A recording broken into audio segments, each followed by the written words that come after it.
같이 오늘 우리가 읽었던 말씀 로마서 1장 16절 17절 말씀 복음을 아십니까? 라는 제목으로 같이 말씀을 나누도록 하겠습니다. 이제 우리가 지난주까지 해서 느헤미야를 이렇게 매 시간당 이렇게 한 장씩 해서 살펴보았고요. 로마서도 한번 그렇게 보려고 합니다. 로마서는 실은 성경 66권 중에 아마 가장 중요하다라고 이렇게 순서를 정한다면은 가장 앞에 내놓을 수 있는 책 중에 하나가 바로 이 로마서예요. 그렇기 때문에 어떤 유명한 목사님은요, 로마서 한 권을 가지고요 5년 동안을 설교하셨어요. 5년 동안 한 권, 로마서 한 권을 가지고. 그러니 그렇게 설교하는 목사님도 대단하고 그 말씀을 듣는 우리 성도들도 참 대단하다라는 생각이 듭니다. 로마서 16장 가지고 5년 동안을 그렇게 설교를 한다니, 얼마나 이렇게 깊이 보았을까, 얼마나 로마서를 이렇게 분석해서 보았을까, 이런 생각이 듭니다. 저는 그러고 싶은 마음은 추호도 없습니다.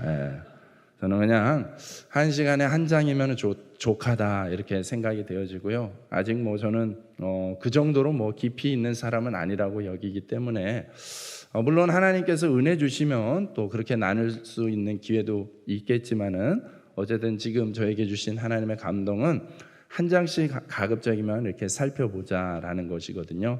그래서 저도 이 설교를 준비하면서 다시 한번 또 로마서를 그동안도 여러 차례 보았지만은 다시 한번 정리하는 그런 기회로 삼으면 좋겠다 싶었고, 또 여러분들에게도 이 금요 성령 집회 시간을 통하여서 한 장씩 이 로마서를 이 중요하게 여기는 손꼽는 이 로마서 말씀을 좀 살펴보는 그런 시간이 되었으면 좋겠다 하는 바람이 있습니다. 그래서 오늘 드디어 1장부터 시작을 합니다. 그래서 1장부터 한 장씩 차근차근 살피면서 과연 왜 수많은 목사님들이, 왜 수많은 신학자들이 가장 복음의 진수다라고 이야기하는 책을 로마서라고 이야기하는지에 대해서 한번 우리가 조금 경험하고 맛보는 그런 시간이 되었으면 좋겠습니다. 그러니 여러분, 이 금요 성령 집회를 사모하면서 이렇게, 그러니까 금요 성령 집회만을 놓고 여러분들이 한번 열심히 출석을 해보시기 바랍니다. 그러면서 한 장 한 장 읽으면서 그 안에 담겨져 있는 어떤 복음의 핵심적인 내용들을 잘 듣고 깨닫고 복음으로 충만해지는 그 삶을 누릴 수 있기를 주님의 이름으로 축복합니다. 그렇게 말씀을 준비할 수 있도록 또한 저를 위해서도 그렇게 함께 기도해 주시면 너무나 감사하겠습니다. 자, 우리가 길을 가다 보면은 이런 질문을 받아볼 때가 있죠. 어머, 선생님 안녕하세요. 눈이 참 선해 보이시네요. 혹시 최근에 어려움 당하신 적, 아프신 적 없으신가요? 선생님, 도를 아십니까? 이런 질문을 받아본 적이 한 번쯤은 있을 거예요. 저도 어릴 때 좀 받아본 것 같고요. 요즘에는 잘 안 보이기는 것 같기도 한데, 보통 길거리에서 그렇게 접근을 합니다. 그래서 그런 분들을 만나면은 이렇게 드는 생각이 그거예요. 와, 저분들은 어떤 확신을 가지고 저렇게 낯선 사람들에게 접근을 할까? 살펴보면은요, 그분들이요, 한 100명에게 시도하면은 그분들에게 이렇게 반응을 해주는 사람이 한두 명에 불과하지 않을까 싶거든요. 그럼에도 불구하고 그 수많은 수십 번의 거절에도 불구하고 그렇게 끝까지 이렇게 도전을 할 수 있다는 거, 다가갈 수 있다는 것은 정말 대단한 용기이고, 어떻게 보면 집념이고, 어떻게 보면은 노력인 것 같습니다. 아마 그 나름대로의 어떤 확신을 가지고 있기 때문에 그러한 일들이 가능한 것이 아닌가 생각을 하면서, 그것이 어떤 돈 때문에 얽혀 있는 것은 아니기를 또 그렇게 바라봅니다. 여러분, 그런 것처럼, 그런 뉘앙스는 비슷하긴 하지만 우리 기독교 안에도 그런 중요한 질문이 있습니다. 여러분, 복음을 아십니까? 라는 질문이에요. 여러분, 그런 질문들 받아볼 때 있지 않습니까? 제가 구미에서 얼마 전에 겪었던 일이에요. 어느 식당에 갔는데 그 식당에 아마 사장님이 어떤 종말론적인 이단 교회에 좀 빠져 있는 것 같습니다. 딱 분위기를 보니까. 근데 이제 저랑 같이 식사를 하시는 분이 그 사장님에게 저를 이렇게 소개를 했어요. 목사님, 우리 교회 목사님이세요? 이렇게 소개를 하니까요. 그냥 이렇게 그냥 여느 손님 대하듯이 대하던 그 사장님이 직접 이제 서빙까지 하는 아주 작은 식당인데 그 사장님의 눈빛이 갑자기 달라져요. 그러더니만은 목사님이세요? 그러더니 목사님 종말을 아세요? 바로 저한테 이렇게 물어보는 거예요. 그래서 목사님 제가 굉장히 당황했습니다. 네? 당황하고 대답을 따로 안 하고 있으니까는 뭔가 말을 더 하려고 해요. 근데 주방에 계신 분이 남편이었던 것 같아요. 서로 눈빛 교환을 하더니만 더 이상 말을 안 걸더라고요. 하지 마, 이런 사인이 있었던 것 같아요. 예. 순간 그런 생각이 들었어요. 와, 이 사장님 정말 대단하다. 어떤 열정을 가졌길래, 어떤 확신을 가졌길래 목사라고 소개를 했는데 목사라고 소개하자마자 종말을 아십니까? 그 말은 뭐가 전제가 되어 있는 거예요? 목사이지만 제가 아는 종말에 대해서 목사님은 모르지 않습니까? 이거 전제하고선 얘기하는 거 아닙니까? 그런 용기, 그런 도전이 어디서 나오는지 참 신기하고 놀라울 따름입니다. 그런 걸 보면서 이단들의 그런 어떤 열정적인 모습을 보면서 한편으로는 참 안타깝기도 하고, 그러나 또 한편으로는 참 궁금하기도 합니다. 도대체 어떤 열정, 어떤 확신이 저 사람을 저렇게 담대하게 변화시킬 수 있을까라는 생각을 해봅니다. 그러면서 목사로서 또 고민이 되는 거죠. 그렇다면 과연 우리 성도들은 자기들이 가지고 있는 그 신앙에 대해서, 그 신앙의 내용에 대해서 과연 무엇을 얘기할 수 있을까? 무엇을 전할 수 있을까? 누군가가 다가와서, 여러분에게 찾아와서, 야, 네가 믿는 예수는 누구야? 아니면 너는 교회를 왜 다니니? 이러면 그냥 어떻게 다니게 됐어. 이렇게 대답할 것인지, 아니면 정말 복음에 대해서 잘 이야기해 줄 수 있을 것인지, 그런 궁금증이 들기도 합니다. 여러분, 바라기는 여러분들에게 혹시라도 그렇게 전할 수 있는 기회가 주어진다면 이 복음에 대해서, 적어도 복음에 대해서 분명히 전해줄 수 있는, 그 사람이 그걸 받아들이고 안 받아들이고는 나중 문제예요. 나중 문제이고, 일단 여러분에게 주어진 권한은 무엇이냐면, 그렇게 물어왔을 때에는 누구든지 간에 그 복음에 대해서 적어도 명확하게 한마디라도, 한 문장이라도 좀 말해줄 수 있는 그런 확신을 갖기를 주님의 이름으로 축복합니다. 네. 그런 차원에서 오늘 이 질문은 참 중요하죠. 복음을 아십니까? 비신자들이 여러분에게 물어보는 내용이기도 해요. 복음은 무엇입니까? 라고 물어보는 내용이기도 하겠죠. 여러분, 우리가 믿는 신앙을 복음이라는 단어로도 설명이 가능할 거예요. 우리는 복음을 믿는 거죠. 복음은 기쁜 소리라는 뜻이죠. 복된 소리라는 뜻이죠.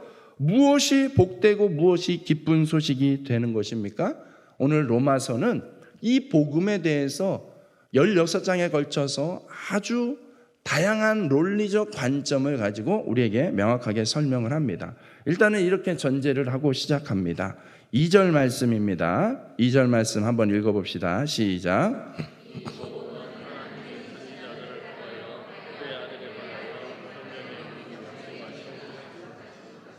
아멘. 자, 여기서 복음은 무엇이라고 이야기합니까? 하나님이 선지자들을 통하여 그의 아들에 관하여 성경에 미리 약속하신 것이 복음이라는 것이죠. 네, 복음은 그러니까 약속이에요. 약속. 여러분, 그래서 우리가 성경을 읽는 것이 곧 약속을 읽는 거예요. 여러분, 두 종류의 약이 있습니다. 구약과 신약입니다. 네. 우리가 먹는 약은 비타민보다도 좋은 구약과 신약인 것이죠. 구약, 신약, 약속이라는 뜻이에요. 약속. 네. 여러분, 이 약속, 그 약속의 내용이 무엇입니까? 뭐에 대한 약속입니까? 구약은 예수님이 장차 메시아로 오실 것이다. 메시아라는 것은 무슨 뜻입니까? 구원자. 구원자로서 우리에게 오실 것이라고 약속해주고 있는 말씀이 구약의 내용이에요.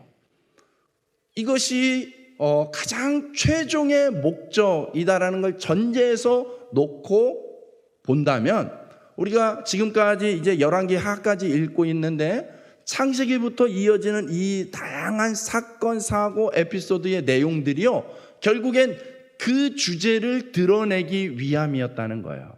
그러니까는 그 어떤 사건, 사고를 볼 때에 다양한 교훈을 얻을 수 있어요. 다양한 교훈을 얻을 수 있지만 성경의 원저자가 의도한 가장 선명하고 최종적인 목적은 딱 하나예요. 그 안에서 누구를 발견하면 되는 것이에요? 예수 그리스도를 발견하는 거예요. 어떤 예수요? 우리의 구원자가 되실 예수 그리스도를 발견하는 거예요. 그래서 요즘 우리가 읽고 있는 이스라엘의 멸망사를 보게 되면, 인간들이 만든 왕국은 이렇게 허술하고 결국에 무너질 수밖에 없는 나라가 되는 것이구나. 그렇기 때문에 우리는 그렇지 않은 나라가 필요한 존재들이구나. 그 완전한 나라, 그 완벽한 왕은 예수 그리스도여야만 하는 거구나 라는 걸 깨닫게 될 수 있다라는 것이죠. 이와 같이 다양한 구약의 사건들이 결국엔 이 예수 그리스도, 예수님이 곧 메시아다, 우리의 구원자다라는 것을 전하고 있다라는 거예요. 그러면 신약은 무엇입니까? 신약은 예수님이 구원자로 오셨다, 이 얘기예요. 예수님이 구원자로 오셨습니다. 그래서 신약의 대부분의 사건은 어떤 한 사건에 포커스를 맞춰서 늘 이야기를 풀어갑니까? 십자가 사건에 초점을 맞추고 있죠. 그래서 십자가 사건으로부터 발달하여서 예수님께서 죽음 가운데서 부활하시고 승천하시고 다시 오실 거에 대한 그 재림에 대한 약속까지 또 발전해 나가는 것이 신약의 내용이죠. 그러니 여러분, 우리가 복음이 무엇입니까? 라고 할 때에 복음의 내용은 누구에게 초점이 맞춰져 있는 것입니까? 예수 그리스도입니다. 여러분, 우리가 신앙생활을 열심히 합니다. 즐겁게 합니다. 그죠? 근데 아무리 교회에서 좋은 시간을 갖고 잘하고 있는 것 같아도 결국에 예수 그리스도에게 초점을 맞추고 있지 못하면 우리는 약간 허당 노릇을 하고 있는 것과도 같은 거예요. 헛된 것에 빠져 있는 것이 될 수도 있습니다. 교회 안에서 하니까 무조건 다 신앙적인 거다, 그러지 않을 수도 있다라는 거예요. 그렇기 때문에 오늘 이 질문은, 이 주제는 우리에게 참으로 중요한 내용을 말씀하고 있는 것입니다. 교회에서 뭔가 좋은 시간을 보낸 것 같은데, 내가 열심히 뭔가를 한 것 같은데 지나고 나면 뭔가 허전함만 남더라. 이런 경우에는 점검을 해보셔야 됩니다. 내가 이 무언가를 했을 때에 정말 예수님께 초점을 맞추고 하였는가, 예수 그리스도에게 초점을 맞추고 있는가라는 것이 점검이 되어야 되는 것이죠. 여러분, 어제 날씨가 끝내주지 않았습니까? 어제 우리는 늘 푸른 우리 어르신 공동체에 늘 푸른 효도 관광을 다녀왔습니다. 30분의 어르신들을 모시고 이렇게 다녀올 수 있었는데요. 정말 코로나 이후에 처음으로 이제 공식적으로 그렇게 다녀온 곳이라고 이야기를 하시면서 어르신들 한 분 한 분이 얼마나 즐거워하는지 몰랐습니다.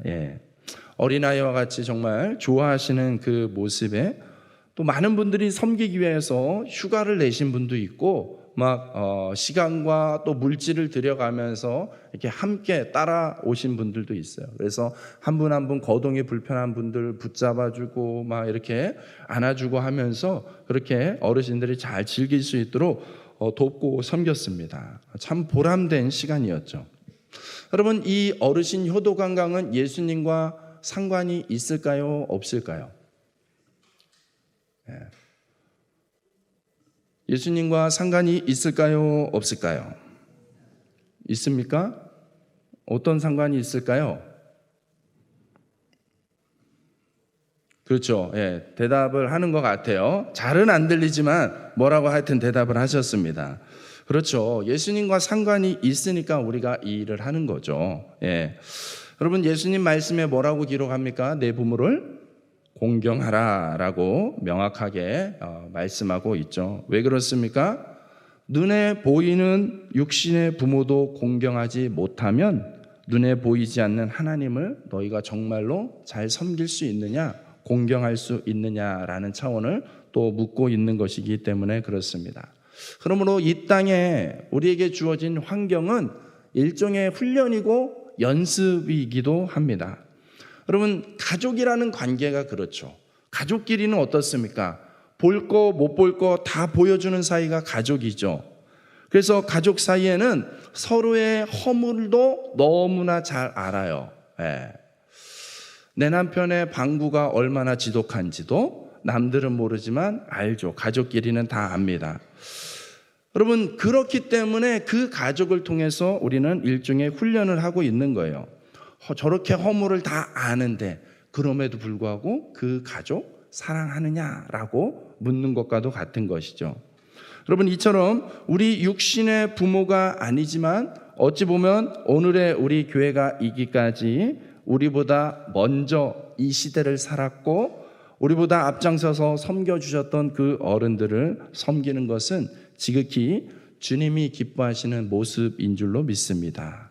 여러분, 이처럼 우리가 무엇을 하든지 간에 어떤 형태 자체가 고정된 의미라기보다는 형태 안에 어떤 의미를 가지고 하느냐가 실은 더 중요한 거겠죠. 무엇을 하든 죽게 하듯 하는 것이 그렇기 때문에 중요한 것이죠. 무엇을 하든 죽게 하듯 하는 것이 곧 복음적인 삶이 되는 것인 줄로 믿습니다. 예. 여러분, 그렇기 때문에 우리가 복음을 머리로만 아는 데서 그치는 것이 아니라 이 복음적인 가치관, 복음적인 태도를 가지고 어떤 일들을 행하는 것이 곧 복음적인 삶을 살아내는 것인 줄로 믿습니다. 여러분, 이제 본격적인 내용으로 한번 들어가 보려고 하는데, 옛날 그 편지, 서라는 것은 편지라는 뜻이에요. 다 서신서라는 것의 약자예요. 그래서 로마를 향해서 쓰는 편지다라는 뜻이 되는 것이죠. 이 편지로, 한편의 편지로 기록된 이 로마서는 옛날에 이 편지를 쓸 때는 기본적인 편지의 양식이 있었습니다. 예, 그래서 먼저 자기를 소개합니다. 보통 자기를 소개할 때 사람들이 어떻게 소개합니까? 자기의 어떤 사회적인 신분이나 무언가 내세울 만한 거, 자기를 수식해 줄 만한 것을 앞에 붙이면서 소개를 합니다. 여러분은 누군가에게, 낯선 누군가에게 여러분을 소개할 때에 여러분은 어떻게 소개를 합니까? 저 같은 경우만 해도 낯선 누군가를 만나면 안녕하세요, 서기원 목사예요 라든지 구미사랑의 교회 담임 목사 서기원입니다 라든지 이런 식의 소개를 하게 될 것 같아요. 여러분도 저마다의 그런 수식어가 있을 것입니다. 그런데 그 사이에는 조금 더 이 낯선 사람일수록 조금 더 나의 어떤 좋은 점을 부각시키면서 조금은 이렇게 자랑하듯이 그렇게 소개를 할 수만 있다면 그렇게 하고 싶을 거예요. 그래서 저는 구미 사랑의 교회 담임 목사입니다. 이렇게 소개할 때 좀 이렇게 조금은 있어 보이는 거죠. 구미 사랑의 교회가 좀 있어 보이지 않습니까? 동의를 하십니까? 아멘. 네. 그래서 그렇게 소개를 하죠. 사람들은 저마다 할 수만 있다면 그렇게 하려고 하겠죠. 그런데 오늘 사도 바울은요, 자신을 소개할 때 조금 우리의 기대와는 좀 다른 태도로 자기를 소개합니다. 1장 1절 말씀 한번 같이 읽도록 하겠습니다. 시작.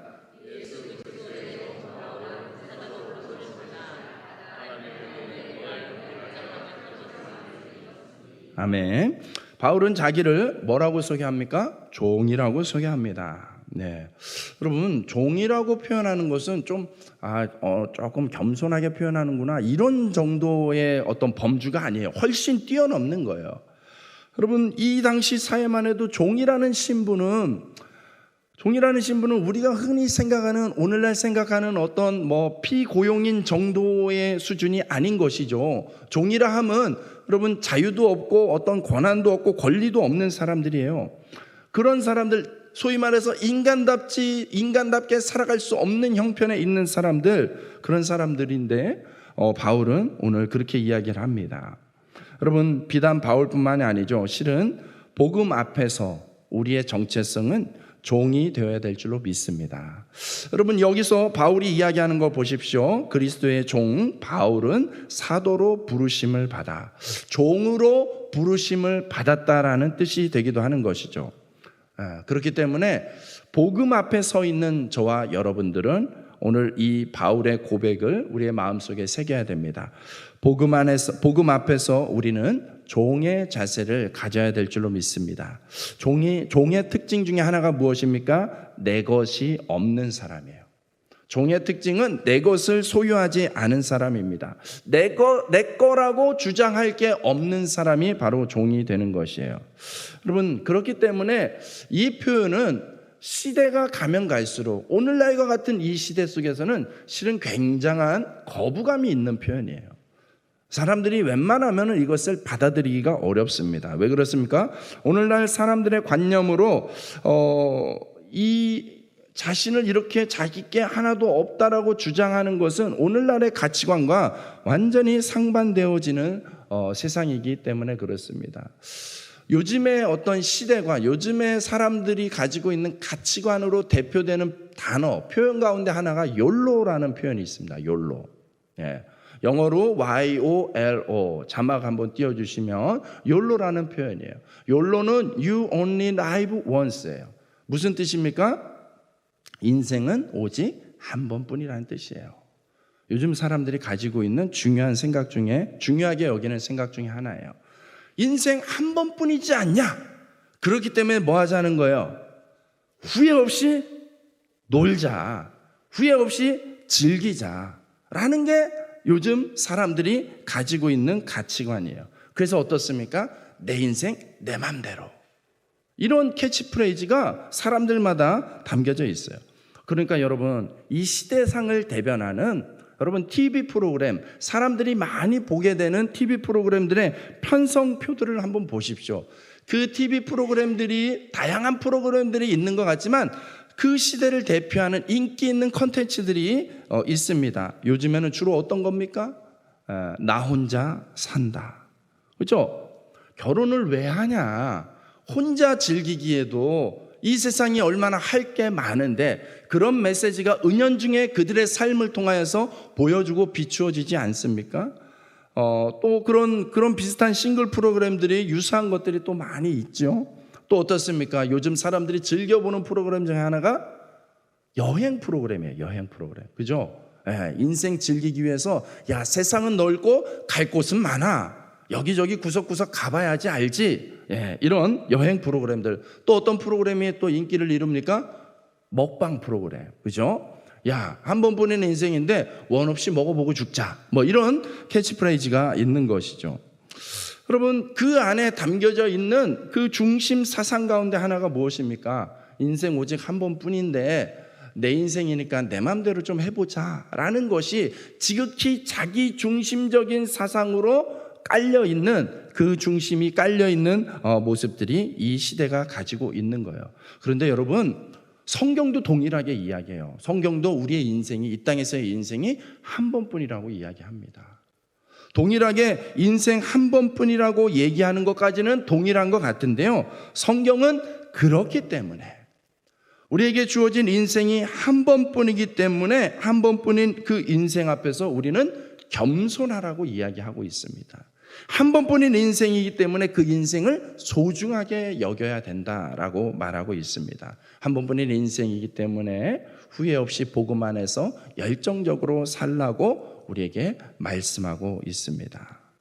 여러분 그런 차원으로 오늘 이어지는 표현이 무엇입니까? 그래서 우리는 복음 앞에서 우리는 빚진 자의 마음을 가지고 살라라고 이야기하고 있습니다. 14절 말씀입니다.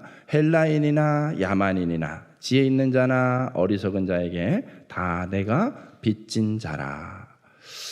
여러분 우리는 복음 앞에서 우리를 볼 때에 우리 안에 갖게 되는 생각이 빚진 자의 모습입니다. 여러분, 빚진 자의 자세로 살아간다는 것은 무엇입니까? 빚진 자의 자세라는 것은 감사하지 않을 것이 없다라는 것이에요. 원래 내 것이 아닌데 무언가를 빚을 내서든 어떻게든 얻게 되었다는 것이 깔려 있는 거잖아요. 그 덕분에 무언가 얻어진 것 덕분에 우리가 살아가고 있는 것이잖아요.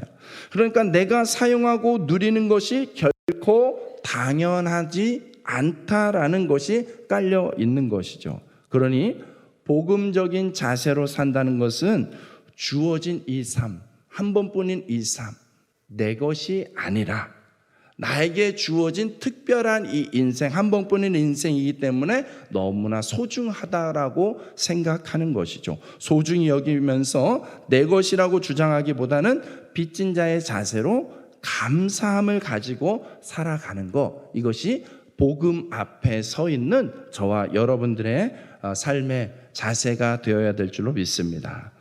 또한 이 종으로서의 부르심, 그 부르심 속에는 무엇이 담겨져 있습니까? 왜 부릅니까?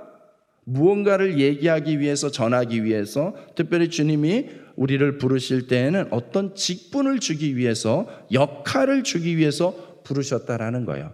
복음 안에서 우리는 어떠한 역할을 또한 동일하게 부여받은 사람들인 줄로 믿습니다. 그 역할이 뭐라고 했죠? 소명이라고 말씀을 드렸죠. 여러분, 소명은 사역자들만 받은 것이 아닙니다. 예수님을 믿는 모든 사람들에게는 이 역할이 주어져 있는 줄로 믿습니다. 여러분은 예수 그리스도를 믿는다는 것은 예수 그리스도 안에서 부름을 받은 것이죠. 택함을 입은 것이죠. 부름받고 택함을 받은 것 안에는 역할을 준다고 했습니다. 어떤 역할일까요? 믿고 순종하고 전하는 것입니다. 무엇을 믿습니까? 무엇을 순종합니까? 무엇을 전합니까? 여러분, 교회에서 보통 질문할 때에 잘 모르겠으면 정해진 답이 있습니다. 정해진 답이 무엇입니까? 예수 그리스도. 다시 한번 묻습니다. 무엇을 믿습니까? 예수 그리스도를 믿는 것이죠. 누구에게 순종하는 것입니까? 예수 그리스도에게 순종하는 것입니다. 누구를 전하는 것입니까? 예수 그리스도를 전하는 것이죠. 여러분, 이 역할이 모든 예수 그리스도를 영접한 믿는 성도들에게 주어진 역할이요 사명이 되는 줄로 믿습니다. 여러분, 그러므로 5절과 6절 말씀 한번 읽도록 하겠습니다. 시작.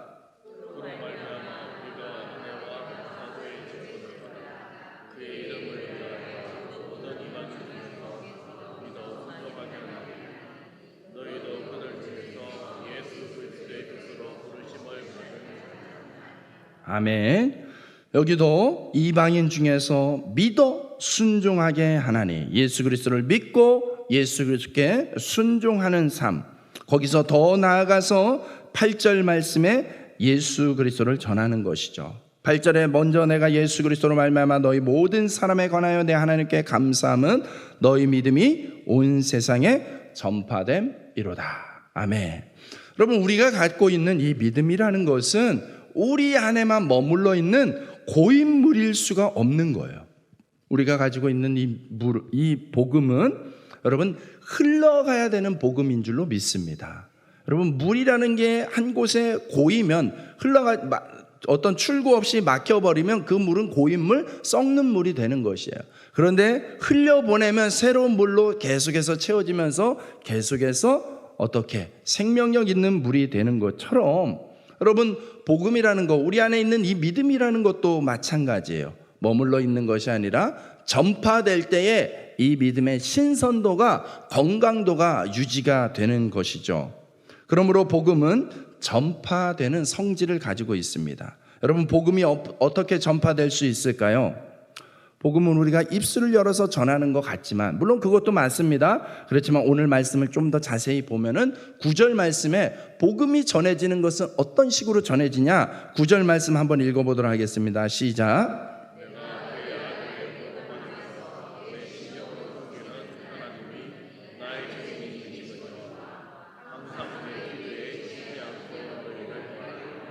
아멘.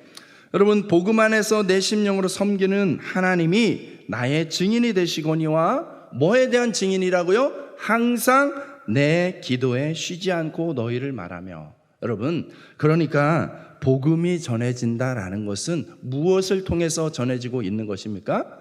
기도를 통하여서 전해진다라는 사실을 여러분 오늘 이 말씀을 통하여서 깨달을 수 있기를 축복합니다. 네. 여러분, 우리가 복음을 전한다 했을 때에 어떤 전도적 행위, 우리가 흔히 생각하는 일반적인 전도적 행위만을 생각하지만 실은 전도가 이루어지고 전도가 결정되어지는 가장 중요한 영적인 승부처는 기도의 자리예요. 기도의 자리예요. 기도가 전제되지 않으면 나아가서 하는 것이 때로는 너무나 나약하게 의미 없게 사라질 수도 있습니다. 그렇기 때문에 여러분, 기도하는 것이 이 얼마나 중요한지를 바울은 너무나 잘 알고 있어요. 바울을 정말 가서 복음 전하는 어떤 전도적 행위만을 했던 사람으로만 여기면 안 돼요.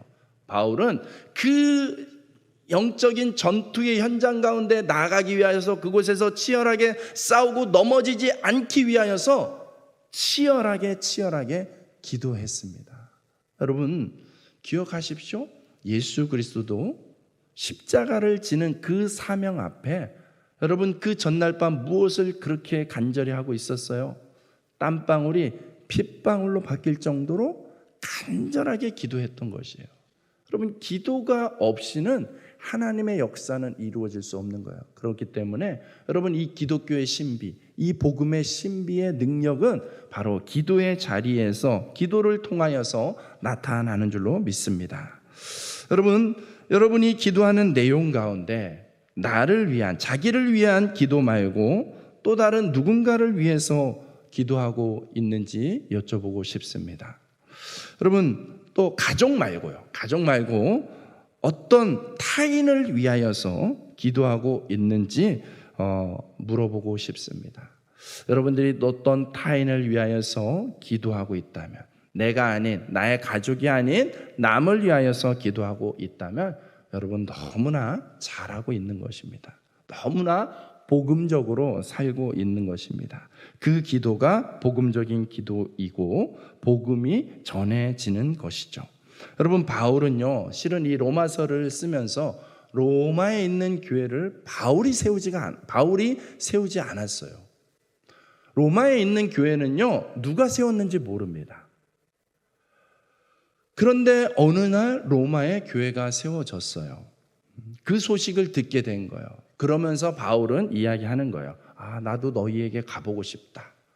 너희가 그렇게 로마라는 곳에서 신앙을 받아들이고 시작하면서 어떤 특정한 사도에 의해서 세워진 것이 아닌 것 같은데 그렇게 너희가 신앙생활을 한다니 너무나 귀하다. 그래서 좀 가서 만나보고 싶다. 그리고 격려하고 싶다. 이 뜻을 전하고 있는 거예요.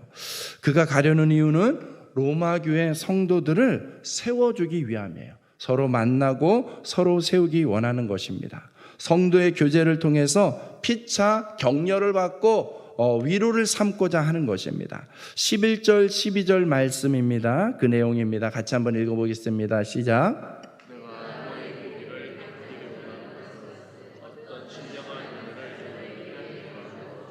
너희를 견고하게 하려 함이니 이는 곧 내가 너희 가운데서 너희와 나의 믿음으로 말미암아 피차 안위함을 얻으려 함이라. 아멘.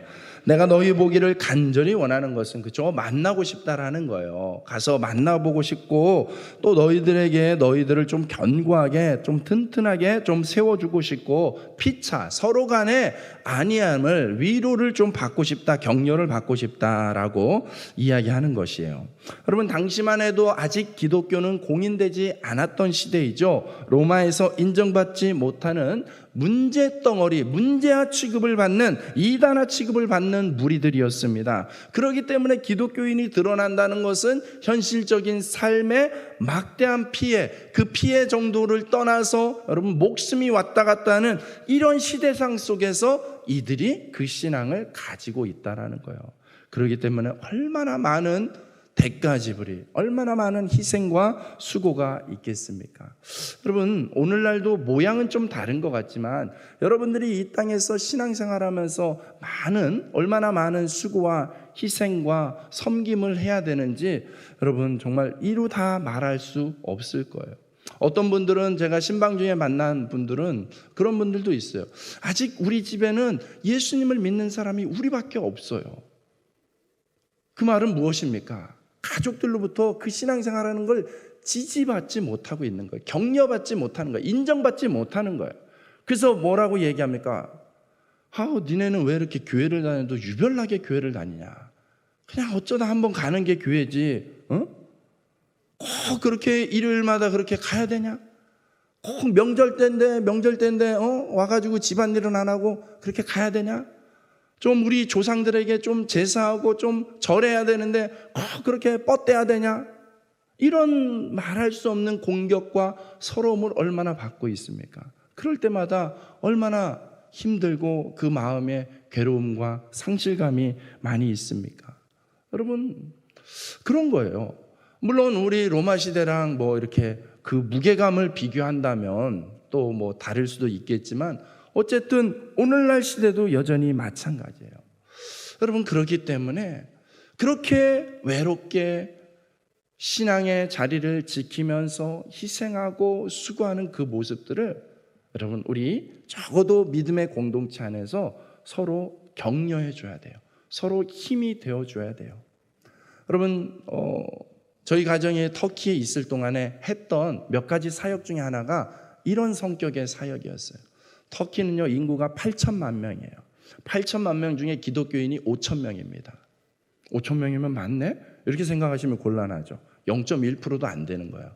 이 말은 무슨 얘기입니까? 살아가면서 나 말고 또 다른 기독교인을 만날 일이 없다라는 뜻이에요. 학교에 다니는 학생이 기독교인이에요. 전교 막 1000여 명인데 1000명 중에 기독교인 나 혼자예요. 여러분, 얼마나 외롭겠습니까? 다 다른 종교, 다 무슬림이에요. 그런데 나 혼자 기독교인이라는 거 누구에게 얘기합니까? 얘기해봤자 왕따 당하는데, 얘기해봤자 괴롭히고 놀리고 조롱하고 핍박하는데 누구에게도 말을 못해요. 그러면서 그 신앙생활을 하는 거예요. 전국 각지에 흩어져서. 그래서 이런 가정들을 모아서 1년에 2차례씩 수련회를 열어줬어요. 숙소를 잡아가지고 함께 모여서 한 2박 3일 정도의 그런 집회들을 할 수 있도록 우리가 또 사람을 모으고 재정을 모으고 하면서 이렇게 서포팅을 했어요. 여러분, 그 2박 3일 동안 처음에 와가지고는 완전히 다 지쳐있는 모습으로 오고요. 그 믿음의 가정들, 몇 안 되는 믿음의 가정들의 자녀들도 또 따라오거든요. 그 자녀들의 노인 형편이 그런 거예요. 근데 그곳에서 함께 2박 3일이라는 시간을 보내면서 특별한 걸 하는 게 아니에요. 그럼에도 불구하고 그냥 같이 모여서 예배하고 그냥 같이 맛있는 거 먹고 그냥 이야기하고 이러는 거예요. 그런데 그 2박 3일의 그 시간이 그들에게는 어떤 의미가 있겠습니까? 와, 이 땅에서 하나님께 예배하는 사람이 우리 혼자가 아니구나. 나 혼자가 아니구나. 우리 가족만 있는 게 아니구나. 또 다른 이렇게 많은 사람들이 있었네? 그걸 눈으로 목격하는 그 자리예요. 그것만으로도 그분들에게 얼마나 큰 위로가 되고 힘이 되는지 몰라요. 그 힘 받아가지고 또 6개월 버티는 거예요. 집에 가서. 여러분, 그런 거죠. 여러분, 우리 교회가, 저는 이런 교회가 되기를 소망합니다. 여러분, 우리 성도들 중에도 앞서 이야기했던 것처럼 다 말할 수 없는 집안의 사정이 있습니다. 신앙생활하는 게 결코 녹록지 않은 분들이 있어요. 어떤 성도의 사연은요, 이 교회 예배 오는데요, 가족이 허락을 안 하니까 등산복 차림으로 이렇게 다른 데 가는 것처럼 하고 이렇게 나오는 분도 계세요. 여러분, 그런 분들의 그 심정이 또 얼마나 우리랑은 또 일반적인 우리랑은 너무나 다르지 않겠습니까? 네. 그렇게 오는데, 그렇게 와가지고 이곳에 와서 여러분 잔소리 들어야 되겠습니까? 이곳에 와서 지적질 받아야 되겠습니까? 한마디라도 격려를 받고 위로를 받고 힘들지만 하루라도 더 버틸 수 있도록 그렇게 함께 해주는 것, 그것이 바로 우리 공동체가 해야 되는 복음 안에 있는 사람들이 함께 해줘야 되는 역할이라고 생각합니다. 여러분, 바울은 뭐 형편이 괜찮아서 지금 이 얘기하고 있는 게 아니죠. 그렇기 때문에 피차, 서로라고 이야기하죠. 나도 너희들 보면서 위로받고 격려받고 소망을 품었으면 좋겠다. 나만 이렇게 외롭게 복음의 전선에서 싸우고 있는 것이 아니라 그것도 로마에서 이렇게 복음을 붙잡고 살아가고 있는 너희들을 보면은 나도 이렇게 힘이 될 것 같다. 여러분, 우리 성도 간에 특별히 우리 구미사랑의 교회 성도들의 만남이 이런 만남이 되기를 축복합니다. 피차 서로에게 격려와 위로와 소망이 되기는 귀한 공동체, 건강한 공동체가 되기를 주님의 이름으로 축복합니다. 여러분, 복음 안에는 그런 힘이 있어야 되는 것이죠. 16절, 17절 오늘 본문 다시 한 번 더 읽어보도록 하겠습니다. 시작.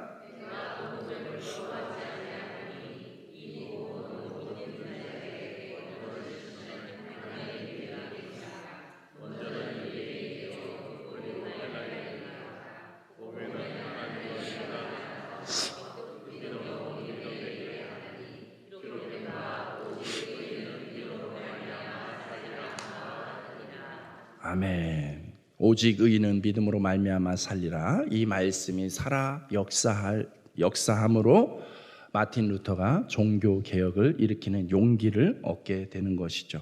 여러분, 복음은 이처럼 놀라운 용기를 줍니다. 구원을 주시는 하나님의 능력에 대한 말씀이기 때문입니다. 누가 우리를 구원할 수 있습니까? 구원이라는 것은 무엇이 전제가 되어 있는 것입니까? 무엇으로부터의 구원을 얘기하는 것입니까? 죄와 사망으로부터의 구원을 얘기하는 것이죠. 그렇기 때문에 죄와 사망의 상태에 놓여져 있다라는 것이 전제가 되어 있는 것이죠. 그 상황에서 우리를 건져주시는, 살려주시는 그 어떠한 수단도, 그 어떠한 방법도, 그 어떠한 통로도 통하지 않았는데 오직 살아계신 하나님께서, 우리를 사랑하시는 하나님께서 그 구원의 길을 열어주신 것이죠. 누구든지 이 복음 안에서 구원을 받을 수 있게 된 줄로 믿습니다. 또한 복음에는 하나님의 의가 있다는 것이죠. 하나님의 의, 다른 식으로 좀 더 쉽게 표현하면 어떻게 표현할 수 있을까요? 하나님은 항상 옳다. 하나님이 옳다라는 거야.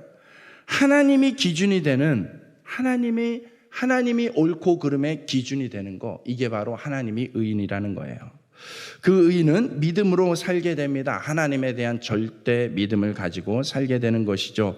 이 복음이 기쁜 소식으로 들려오려면 여러분, 무엇이 전제가 되어야 됩니까? 나는 이 복음이 필요한 사람이구나, 필요한 인생이구나 라는 것이 같이 동의가 되어야 되는 것이죠. 여러분, 복음의 내용은 죽은 자를 살리는 것입니다. 그러면 내가 죽은 자이구나 라는 것이 동의가 되어야 된다는 것이에요. 여기서 죽음은 육적이고 영적인 죽음을 의미합니다. 육신적인 죽음을 부정하는 사람은 없겠죠. 그렇지만 여러분, 영적인 죽음은 어떻습니까? 영적인 죽음도 또한 웬만해서는 다 부정할 수가 없습니다. 영적인 죽음도 분명히 있습니다. 여러분, 영적인 죽음의 증거 가운데 하나가 영적인 무지다라고 이야기를 하고 있습니다. 21절 말씀에 보면은 하나님을 알되 하나님을 영화롭게도 아니하며 감사하지도 아니하고 오히려 그 생각이 허망하여지며 미련한 마음이 어두워졌나니. 한마디로 영적인 무지의 상태를 얘기하는 거예요. 영적인 무지가 곧 영적인 죽음에 대한 증거인 것입니다. 여러분, 어둠이 가지고 있는 특징이 무엇입니까? 여기에 불을 갑자기 다 꺼버리면 어떻게 됩니까? 저와 여러분 사이에 보여지지가 않는 것이죠. 시야를 가리게 됩니다. 그렇기 때문에 분별할 수가 없습니다. 분별하지 못하는 사람들이 선택했던 방법이 하나님에 대해서 어둠으로 가려짐으로 인하여서 하나님의 존재를 인식하지 못하고 깨닫지 못하는 사람들이 막연하게 하나님처럼 대신할 수 있는, 의지할 수 있는 대상을 찾았던 방식이 바로 토템 신앙인 것이죠. 자연을 섬기고 동물을 섬기는 것이에요. 그래서 23절 말씀 이야기합니다. 썩어지지 아니하는 하나님의 영광을 썩어질 사람과 새와 짐승과 기어다니는 동물 모양의 우상으로 바꾸었느니라. 여러분, 복음을 이야기하면서 복음이 필요한 이유에 대해서 야고보서 1장의 후반절에 소개를 하고 있는 거예요. 사람들의 죄와 타락, 영적인 죽음과 무지가 어떠한 형태로 나타났는지에 대해서 이야기하고 있는 거예요. 여러분, 우리는 그런 적 없어요. 우리는 나무에게 절하거나 동물을 절한 숭배한 적이 없습니다 라고 말할 수 있겠지만, 여러분, 영적인 무지라는 건 뭔가 하나님적인 존재가 있다는 막연한 생각은 있지만 찾을 수가 없기 때문에 그 대체물을 찾았던 거예요. 오늘날의 사람들도 역시 마찬가지예요. 토템을 섬기는 거 아닌 것 같지만은 그 어떤 다른 것을 의지하면서 살아가는 사람들이 이 땅에 얼마나 많이 있습니까? 오늘날 사람들은 무엇을 마치 신적인 존재로 섬기고 있습니까? 요즘에는 돈을 신적인 존재로 여기죠. 그래서 정말 농담 반 진담 반으로 늘 얘기하잖아요. 돈이면 다 돼. 돈이면 안 되는 게 없어 라고 이야기하죠. 그 안에 그런 사상이 깔려 있는 거죠. 그래서 사람들은 돈을 위해서라면 목숨도 버릴 수 있죠. 사람들은 권력을 얻기 위해서라면 다른 것을 희생해도 괜찮다고 생각하시죠. 사람들은 돈과 권력을 의지합니다. 하나님의 자리에 하나님이 아닌 다른 것을 의지할 대상으로 여기고 있다면 그건 역시 변치 않는, 변함없는 23절에서 고발을 하고 있는 인간들의 영적인 무지, 영적인 죽음의 상태인 것입니다.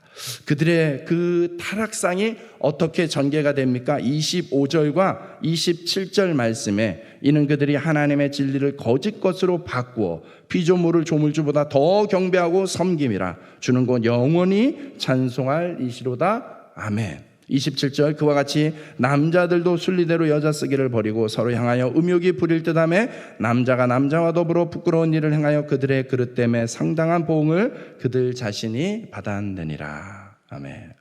여러분, 하나님을 알지 못하는 영적인 무지, 하나님을 거부하는 타락한 상태가 지속되면서 이 질서까지 무너져 버렸습니다. 여러분, 여자가 여자를, 남자가 남자를 사랑하는 것이 무엇이 문제겠습니까? 다만 성적인 대상으로 사랑한다는 것이 문제가 되는 것이죠. 이것은 어떤 질서가 무너진 것입니까? 하나님의 창조의 질서가 무너진 것입니다. 하나님의 창조의 질서를 무시하는 거예요. 그렇죠? 그렇다면 무엇입니까? 그 질서를 만든 하나님도 사람들이 무시하고 있는 것이죠. 여러분, 진짜 무서운 형벌은 무엇입니까? 내버려 두는 거예요. 내버려 두는 거. 28절에 하나님이 이에 대하여서 심판하시길 어떻게 심판하십니까? 그들이 마음에 하나님 두기를 싫어하며 하나님께서 그들을 그 상실한 마음대로 내버려 두사 합당하지 못한 일을 하게 하셨으니. 여기서 상실한 마음대로 내버려 두셨다는 것은 포기했다는 뜻은 아닙니다. 포기했다면 예수 그리스도도 보내지 않으셨겠죠. 누구에게든 구원의 길은 열려 있습니다. 다만 죄악의 길을 포기해야 한다는 것을 이야기하는 것이죠. 여러분, 오늘날 어떻습니까? 성적인 소수자들을 죄인이라고 이야기하면 차별이라고 이야기를 하는 시대가 되었어요. 이미 그렇게 되었어요. 여러분, 우리나라도 이제 머지않아 현행법으로 그렇게 될 걸로 예상이 되어집니다. 여러분, 죄를, 성경이 지적하는 죄를 죄라고 이야기하면 이제는 세상에서는 그것이 곧 불법이 되는 시대가 머지 않은 것 같습니다. 이제는 그들을 향해 바른 소리를 해줄 수 없게 되어가는 세상이 되고 말았습니다. 마치 28절의 말씀처럼 상실한 마음대로 내버려 두도록 하는 세상이 되고 말았다는 것입니다. 사랑하는 여러분, 우리는 이 복음의 기쁜 소식을 다루면서 어쩔 수 없이 복음과 상반되는 죄악된 부분을 또한 살펴보고 마주할 수밖에 없습니다. 우리는 어두운 시대에 있음을 깨달아야 됩니다. 여러분, 시대가 변하면서, 시대가 지나면서, 시간이 지나니까 당연히 모든 것이 발달하겠지, 발전하겠지 생각하지만 그렇지 않습니다. 과학기술이 발달하는 것 같으니까 모든 것이 발전하는 것처럼 착각하시면 안 됩니다. 영적으로는 더 퇴보하고 있다는 사실을 여러분 깨달을 수 있기 바랍니다. 도덕적으로 규제를 풀어주면은 풀어주는 것이 더 성숙한 것처럼 보이지만 그렇지 않습니다. 도덕적 규제가 풀어지면 풀어질수록 사람들은 더 끔찍한 죄를 범하게 됩니다. 법을 계속 수정하고 발전시켜 나가는 것 같은데 아이러니하게도 범죄는 계속해서 증가하고 더 잔인해지는 모습을 우리는 보게 됩니다. 우리는 이런 시대 속에 있음을 깨달아야 됩니다.